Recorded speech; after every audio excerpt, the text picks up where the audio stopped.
It's 2025, and are you looking to make a new home gym? Well, you've come to the right place. If you're looking to get rid of those plastic York weights and the yoga mat for your gym setup, let's talk about how you can upgrade. So, first things first, you're going to want a good barbell and good plates. Why? Good barbell and good plates are going to help out with the overall feeling of your gym. And you're not going to have to keep upgrading them. The worst thing you can do is buy a really cheap barbell, like one of those chrome painted ones with a 300-pound capacity, and then they're just going to bend throughout your workout. Nobody wants that. It's not going to be good. So let's look into good ones. So there's a few good brands that put out some good barbells, especially at a cheaper price if that's what you're looking for. Bells of Steel, Rogue, Rep Fitness.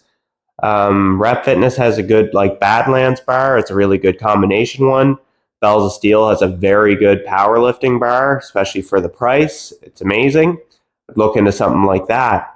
All those websites as well, they all have good plates. Just make sure that whenever you are looking for a good plate, if you're looking for bumpers, you can just go with a good rubber bumper or a urethane coated one.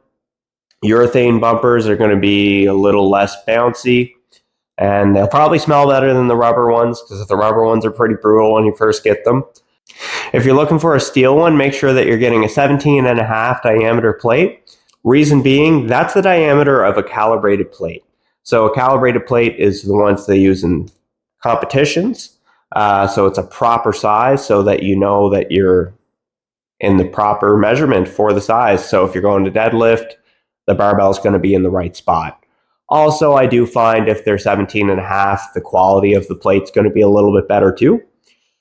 Just make sure that it is milled properly as well from the pictures. Milled just means kind of sanded down so it's flush. So you'd want to make sure that you're getting something that's flush together, because if they're not, then they'll kind of cause gaps and it'll kind of wiggle and also just take up unnecessary room on your barbell collar. Another good thing to look for your home gym is the type of rack. What type of rack do you want? So in my rack, I have a strong arm combo rack. So the reason for that is that you can adjust it up and down. I often have people over at my place and we're working out together. It's a lot more convenient if you have different heights going on because you can just move it up and down. It's very convenient to have a rack like this that you can just move up and down because not everybody's the same height. And I hope you're not just picking friends based on the amount of height just so you can work out with them and not adjust. So other than the combo rack, there's a lot of other options. So there's 3x3 racks. Those are the ones with the 2 uprights in them. So it's good because it has safeties in it. So if you ever are failing a rep, it'll easily catch the weight and you will remain safe. There's also half racks as well. They're not my favorite because generally the safeties on them are a little bit too small. So they're about less than half the size of the ones on this. So if you are in danger, they probably will not save you. And then there's also wall racks. So you can actually put them into your wall as long as you have the space and the support beams in your wall. And they're very sturdy. You can also get quite a bit of attachments for those racks that fold into the walls as well. And they're very good for not taking up a ton of space in your gym. Lastly are those new all-in-one trainers. So all-in-one trainers are basically like a functional trainer, which is like those cable systems, but you can actually use them as a squat rack as well.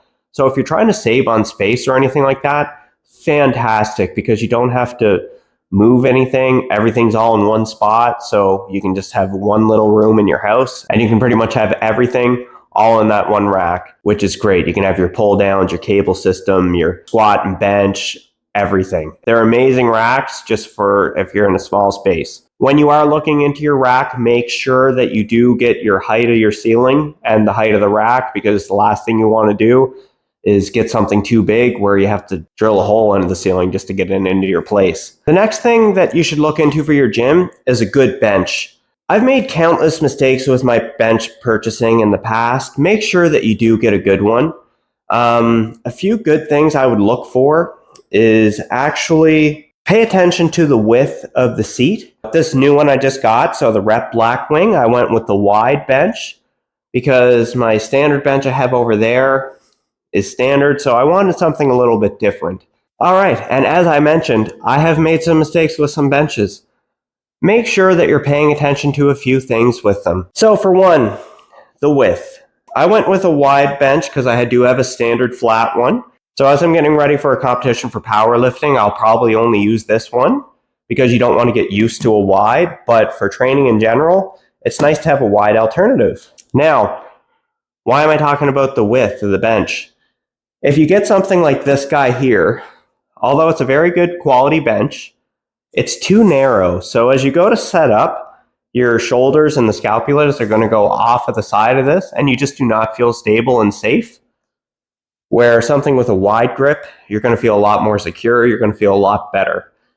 So I'd absolutely recommend looking into something like that. Now, I'm not saying that everybody has to go and buy a wide bench, but for me, I like having a wide and a standard and not narrow.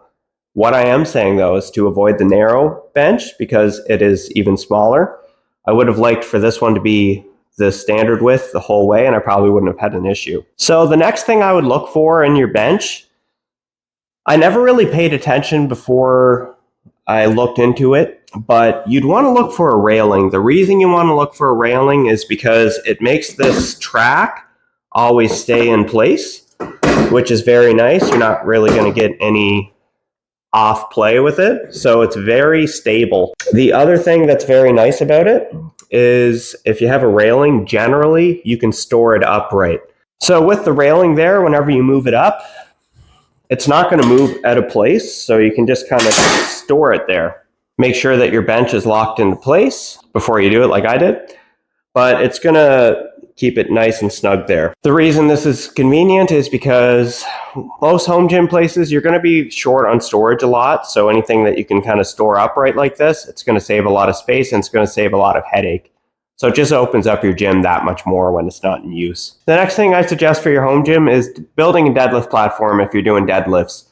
Main reason for that is you can build it with like shock absorption, so you just put like a type of wool on the side. I can do a whole video on that, but they're pretty easy to build. So you just build a standard base, you cut your mat and put it into the side, and then you build a frame around it with a piece of plywood on top.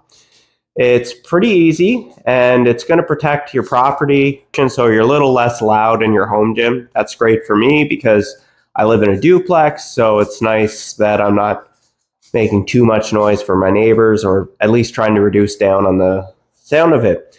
The next best thing you can get, just as a little add-on, is one of these tri-fold mats.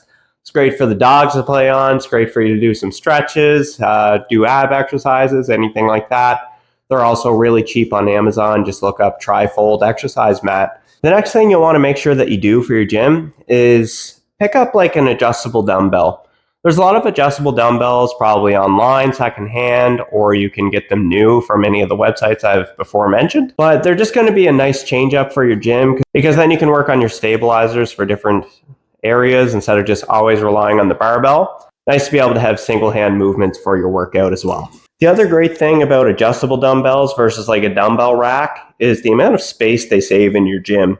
I'd always recommend an adjustable dumbbell set unless you have like a lot of people over and you're doing like classes or something. 5 to 90 pounds just being in one rack versus my entire wall. It's very convenient for a home gym, and it's going to take up a lot less space. So that's something I'd highly recommend. And also getting a nice stand goes a long way as well. Unless you're savvy enough just to build one, go for that. Another recommendation is a leg extension combo curl. Reason being, it doesn't take up too much space and it's highly versatile. So you can do like your hamstring curls and your extensions, which are great warm-ups, great finishers for your gym. Doesn't take up too much space. One thing to add, if you look underneath here, oh, careful toe, I have a 35-pound plate here. If you have a 35-pound plate, you'll get resistance the entire way. Where if you don't have it on there, you don't have resistance in this part of the movement. So adding a 35-pound plate to your leg extensions, a huge game changer. A nice thing to look for as well that mine has is just a band attachment. So mine has like little weight peg band attachments at the bottom. That's been a huge addition. So it just feels like there's more tension, and it just feels like a commercial gym piece of equipment, but it's in your garage, which is so much better. The next thing that goes overlooked with a lot of people is your flooring. Below me I have just stall mats. I just have them lined up in here. You can always just get some tape to seal like the gaps in between them if you'd like to. Just get some black Gorilla tape. Having a good flooring goes a long way because it's going to protect your property. And remember, at the end of the day, your strength is going to dictate what you should actually get for your home gym. So if you're kind of on the starter side, just remember what I said about the racks. Just look for kind of like a cheaper one, Amazon, anything like that. Bell Steel, light commercial rack, anything among those lines will kind of help out. But if I was just limited on my amount of space that I had, I would mostly look into an all-in-one trainer. A good bench, a good barbell, and plates. Those should be what you need in order to have a good home gym. And remember, you can always add to your home gym over time. There's no rush in order to do anything in a home gym, except for the barbell and the squat rack. You do need those right away.